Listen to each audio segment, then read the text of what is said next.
Pemirsa, ex-Menteri Pendidikan, Kebudayaan, Riset, dan Teknologi Nadiem Makarim memenuhi panggilan Kejaksaan Agung terkait kasus dugaan korupsi pengadaan laptop. Ini merupakan pemeriksaan Nadiem yang ketiga kalinya di Kejaksaan Agung. Nadiem tiba di Kejaksaan Agung sekitar pukul 9 pagi tadi didampingi kuasa hukumnya. Setibanya di gedung Kejagung, Nadiem langsung memasuki ruangan untuk menjalani pemeriksaan.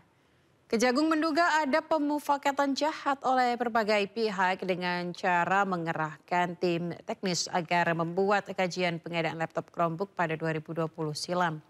Sebelumnya, Nadiem diperiksa pada 23 Juni dan 15 Juli lalu terkait kasus dugaan korupsi pengadaan laptop di kementerian yang pernah dipimpinnya. Kejaksaan Agung juga telah mencekal Nadiem untuk berpergian ke luar negeri selama 6 bulan.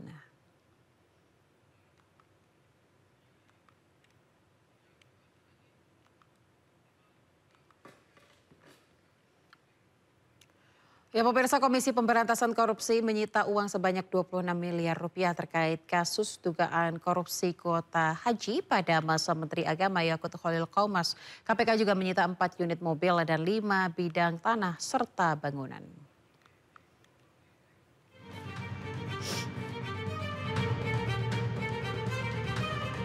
Komisi Pemberantasan Korupsi menyebut menyita sejumlah uang dan aset terkait kasus dugaan korupsi kuota haji pada masa Menteri Agama Yakut Khalil Qomas. KPK belum membeberkan pemilik dari sejumlah uang dan beberapa aset yang disita itu. Namun demikian, uang dan sejumlah aset yang disita salah satunya dari penggeledahan di kediaman mantan Menteri Agama Yakut Khalil Qomas di kawasan Jakarta Timur pada Agustus lalu. Penyidik telah melakukan penyitaan diantaranya sejumlah uang dengan total 1,6 juta US dollar ya, atau sekitar 26 miliar. Selain itu penyidik juga telah melakukan penyitaan terhadap kendaraan roda 4, ada sekitar 4 unit, dan kemudian penyidik juga telah melakukan penyitaan aset berupa tanah dan bangunan, ada 5 bidang gitu. Jadi penyidik masih akan terus menelusuri terkait dengan aset-aset yang diduga terkait ataupun merupakan hasil dari tindak pidana korupsi ini. Setelah perkara ini dinaikkan ke penyidikan, Komisi Pemberantasan Korupsi mencegah mantan Menteri Agama era Presiden Joko Widodo Yakut Khalil Qomas untuk berpergian ke luar negeri. Surat pencegahan ke luar negeri dikeluarkan KPK pada 11 Agustus dan berlaku untuk 6 bulan ke depan. KPK juga telah memeriksa Yakut Khalil Qomas pada Kamis 7 Agustus lalu. Yakut diperiksa hampir 5 jam dan memberi klarifikasi terkait pembagian kuota tambahan pada ibadah haji tahun 2024 lalu.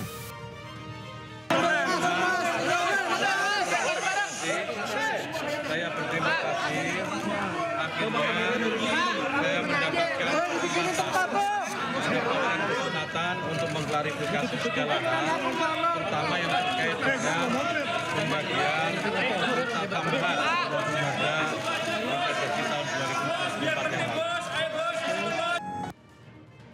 Kerugian negara akibat perkara ini mencapai lebih dari 1 triliun rupiah.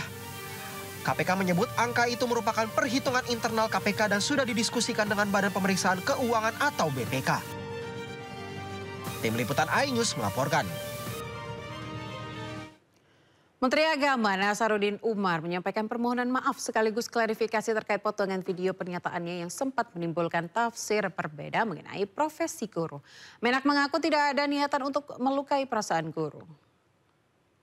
Nasaruddin Umar, Menteri Agama Republik Indonesia, menyadari bahwa potongan pernyataan saya tentang guru menimbulkan tafsir yang kurang tepat dan melukai perasaan sebagian guru.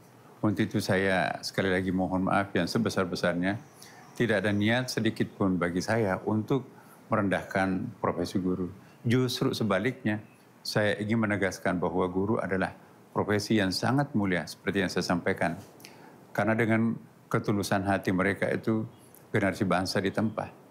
Saya sendiri adalah seorang guru, bapak saya juga seorang guru SD. Puluhan tahun hidup saya abdikan diri sebagai guru, mendidik, ya, di madrasah, di pondok, dan di mahasiswa, menulis dan membimbing. Karena itu saya sangat memahami bahwa di balik kemuliaan profesi itu guru tetap manusia yang membutuhkan kesejahteraan yang layak. Ya, pemerintah melalui Kementerian Agama yang saya pimpin sekarang ini terus berkomitmen untuk memperjuangkan hal tersebut dengan berbagai langkah. Tahun ini ada kenaikan tunjangan profesi bagi 227.147 guru non-PNS sebesar Rp500.000 per bulan. Tunjangan yang semula hanya 1,5 juta rupiah per bulan menjadi 2 juta rupiah. Hari ini lebih dari 102.000 guru madrasah dan guru pendidikan agama mulai mengikuti program pendidikan profesi guru dalam jabatan. Kalau dijumlahkan secara keseluruhan, ada 206.411 guru madrasah dan guru pendidikan agama yang mengikuti PPG tahun ini. Padahal tahun 2024 hanya 29.933 guru. Artinya ada kenaikan 700% dibandingkan tahun lalu. Semua ini adalah bentuk perhatian negara untuk meningkatkan kesejahteraan guru. Karena PPG itu menjadi syarat untuk mendapatkan tunjangan profesi guru. Kementerian Agama dalam 3 tahun terakhir ini juga telah mengangkat sekitar 52.000 guru honorer sebagai P3K ya kan. Ya. Bagi saya, guru bukan hanya pekerjaan, tetapi panggilan jiwa. Dan karena kemuliaannya itulah negara wajib hadir untuk memperhatikan kesejahteraannya. Mari kita bersama menjaga martabat guru, sebab dari tangan mereka ya masa depan bangsa insya Allah lahir.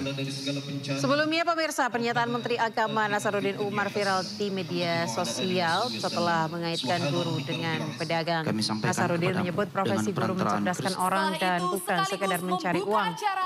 Ia mengaitkan bahwa pihak yang mencari uang adalah pedagang. Pernyataan Menak disampaikan dalam pembukaan program pendidikan profesi guru batch 3 Kemenak di Jakarta Rabu 3 September 2020. Ini artinya Darah layar.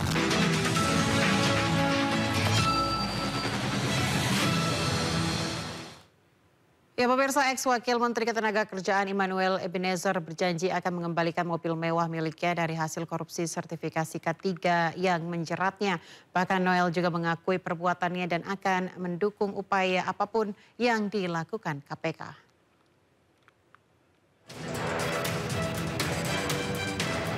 Ex-wakil Menteri Ketenagakerjaan Immanuel Ebenezer kembali diperiksa oleh KPK pada Selasa 2 September 2025. Noel diperiksa selama 4 jam seputar pengembalian mobil yang diperoleh dari hasil korupsi sertifikasi K3 yang menjeratnya. Tidak hanya itu, Noel juga mengaku bersalah kepada penyidik serta mendukung segala upaya yang dilakukan KPK. Bahkan KPK juga menghormati sikap Noel yang mau mengakui kesalahannya. Ya, soal pengembalian mobil ya, karena kita sangat kooperatif dengan penyidik, karena kita juga mendukung apa yang dilakukan KPK, dan saya juga mengaku salah. Dan mereka menghormati sikap saya yang gentle, langsung mengakui kesalahan saya. Oh ya. Terus kalau mobil yang suruh ngumpetin siapa Bang Atis OTT? Enggak kita ngumpetin, kita akan kembalikan. Ya wajar ya, anak-anak saya pada takutan. Manuel tadi tanya apa aja Bang? Tadi tanya itu apa aja pemeriksaan? Dapat duit berapa aja dari... Sebelumnya, KPK menetapkan Immanuel Ebenezer sebagai tersangka kasus pemerasan pembuatan sertifikat K3 terhadap beberapa perusahaan. KPK menyebut Noel mengetahui praktik pemerasan tersebut namun membiarkan dan menerima sejumlah dana. Dari Jakarta, tim liputan Aidus melaporkan.